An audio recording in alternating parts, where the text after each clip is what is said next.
Bonjour, j'espère que vous avez passé une bonne semaine et nous voilà dans notre dernière semaine du mois de mai. Et pendant tout ce mois, nous avons abordé le thème de la moralité du leader. Et aujourd'hui, nous allons prendre du temps pour faire la synthèse de ce qui a été abordé pendant ces 3 premières semaines. Aujourd'hui, il s'agit pour nous de faire la synthèse des découvertes de l'enquête menée aux États-Unis concernant le degré de moralité des leaders par secteur, par profession. Et aujourd'hui, vous allez voir encore une fois à quel point il est crucial pour un leader de mettre la barre assez haute dans sa vie morale. Alors, je vais prendre par exemple le plus haut taux de moralité au lieu du plus bas taux. Parce que quand vous allez regarder les vidéos précédentes, le plus haut taux de moralité, c'était le côté vert. Et donc, pour notre synthèse, on va plus s'appuyer sur ce côté vert en additionnant les professions par domaine. Donc, j'ai essayé le graphique que vous allez voir maintenant. Il s'agit d'un graphique que j'ai établi afin de regrouper ensemble certaines professions qui vont ensemble. Par exemple, un médecin, la pharmacie et puis les infirmières. Tout ça, ça appartient au domaine médical. Quand je prends la police et les militaires, ça appartient au domaine de l'armée. Et quand bien même que par moment, on rattache plus souvent la police au système judiciaire, mais ça reste quand même une force armée. Et donc les avocats et les juges, eux, ils font partie du domaine juridique et ainsi de suite. Donc, le travail de synthèse a pour but de vous montrer la dégradation du taux de moralité au fur et à mesure qu'on évolue sur le graphique. Regardez par exemple au niveau médical. Quand on prend ensemble les infirmières, les pharmaciens, les médecins traitants, quand on additionne leur pourcentage respectif et qu'on divise par 3 pour avoir la moyenne totale, on se retrouve avec 62% pour le domaine médical. On fait le même travail avec l'armée, militaire et police. Quand on met ça ensemble, ça nous donne 51,5%. L'éducation, les enseignants du primaire et la garderie, quand on met ça ensemble, on fait la moyenne, on a aussi 51,5%.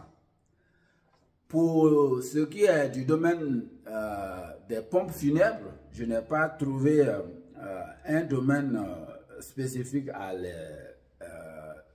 associer, donc je les ai laissés à eux seuls. Et il reste toujours 37%. Les mécaniciens, même chose. Eux, ils sont à 33%. Et quand on prend la religion, le domaine de la religion, donc là, on va voir tous les dirigeants d'églises, de paroisses et de toutes les dénominations confondues. On parle là du clergé et ils sont à 30%. Dans le domaine de la justice, quand on met juge et avocat, leur pourcentage ensemble et qu'on fait la moyenne, on se retrouve avec 22,5%. Du point de vue de l'administration, donc par exemple, on a les administrateurs dans les communes ou au niveau national. On a aussi les maisons de retraite pour personnes âgées. Tout cela, je les ai mis dans le domaine de l'administration. Et leur taux, ça revient, la moyenne de leur taux ensemble revient à 18,34%. Maintenant, prenons le domaine du commerce. Et dans le commerce, j'ai jugé bon de mettre ensemble banquiers, directeurs d'entreprise CEO, les vendeurs de voitures, les agents publicitaires. J'ai mis tout cela ensemble parce qu'ils font tous le but principal pour eux, c'est de faire de l'argent. Donc, c'est du commerce qu'ils font. Donc, j'ai mis tout cela dans le domaine du commerce et figurez-vous, leur taux est à 17%. Quand on prend le domaine de la communication, là, il faut voir les journalistes, rédacteurs et les présentateurs de télévision, tout ce qui est du domaine de la communication, quand on les rassemble ensemble, leur moyenne fait 15%. Et en dernier, le domaine politique. Je sais que vous allez me dire, par exemple, que la justice est souvent politique ou bien tous les autres domaines, même le commerce, c'est souvent politique. Oui, je suis d'accord. Mais pour ceux qui sont vraiment les tout premiers concernés, quand on les voit tous, on sait que lui là, c'est un politicien, c'est les parlementaires, les lobbyistes. Et qui dit lobbyiste va retrouver parfois les gens les patrons, les responsables des grandes firmes commerciales ou pharmaceutiques, ainsi de suite. Donc, mais ça relève du volet politique. Un CEO qui se retrouve comme député pour faire du lobbying, là, il est dans le domaine politique. Donc, ça, c'est différent de lorsque la personne est dans son domaine commercial. Donc, volet politique, vous allez voir que les parlementaires, les lobbyistes, leur pourcentage est à 6%. 6%. Donc, vous comprenez pourquoi c'est très compliqué et pourquoi les gens, ils sont obligés de faire beaucoup de campagnes pour se faire élire. Et donc, ce qui veut dire que les plus grandes décisions, quand on prend par exemple les politiciens, les parlementaires, c'est ceux-là qui prennent les plus grandes décisions des nations. Ils votent pour les décisions que l'exécutif doit appliquer. Et en matière de communication, les journalistes, c'est ceux-là qui font le point ou qui communiquent les décisions qui ont été prises dans tel ou tel secteur d'activité et qui informent la population. Donc vous voyez, ça c'est un pouvoir énorme.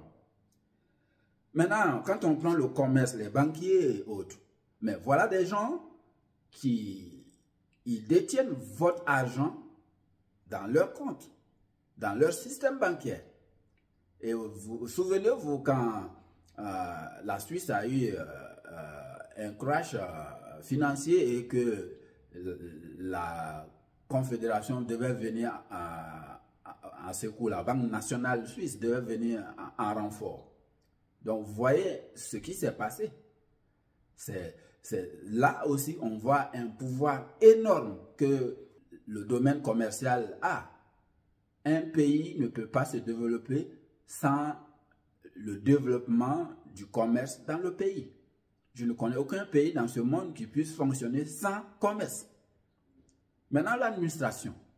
Mais c'est ceux-là qui sont censés faire de sorte que toute la documentation dont vous avez besoin pour mener vos différentes activités, pour faire tout ce dont vous avez besoin, même dans vos institutions, dans vos églises. Mais ça va de l'ordre administratif. Donc, quand il n'y a pas de papier administratif valable pour vous légitimer, vous allez vous retrouver tôt ou tard dans des difficultés.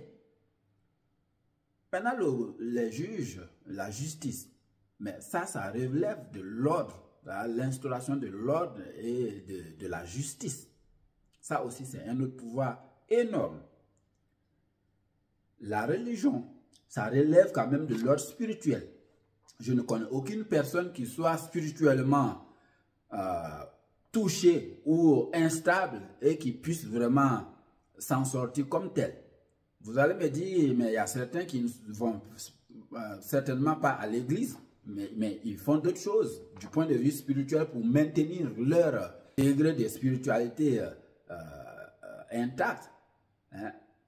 Il y a beaucoup de gens, par exemple, qui font le yoga. Pour eux, ça les relie leur esprit à leur corps en harmonie, quand on parle d'harmonie. Hein? Donc, vous voyez, tous les domaines sont interliés. Et nous devons faire attention. Donc, ça veut dire que là, la religion, c'est aussi un autre domaine qui est très puissant.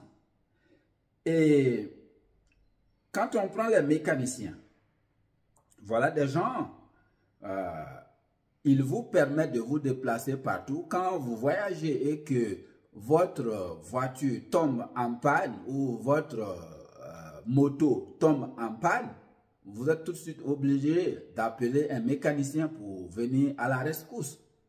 Mais, donc là aussi, vous voyez, chacun dans chaque domaine a son pouvoir. Et comment est-ce que nous exerçons ces pouvoirs?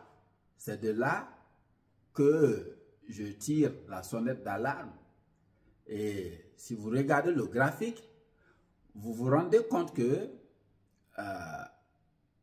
les domaines qui ont énormément de pouvoir sont quand même beaucoup dans le rouge. Et ça, c'est dommage. Donc ça, l'exemple américain nous interpelle et nous amène à nous remettre en question et à nous positionner de sorte que notre moralité ne vienne pas entacher notre leadership. Sur ce, je vous souhaite une bonne semaine et restez connectés à notre chaîne YouTube. Et si vous n'êtes pas encore abonné, abonnez-vous pour ensemble affiner votre leadership. Merci et à bientôt. Bye.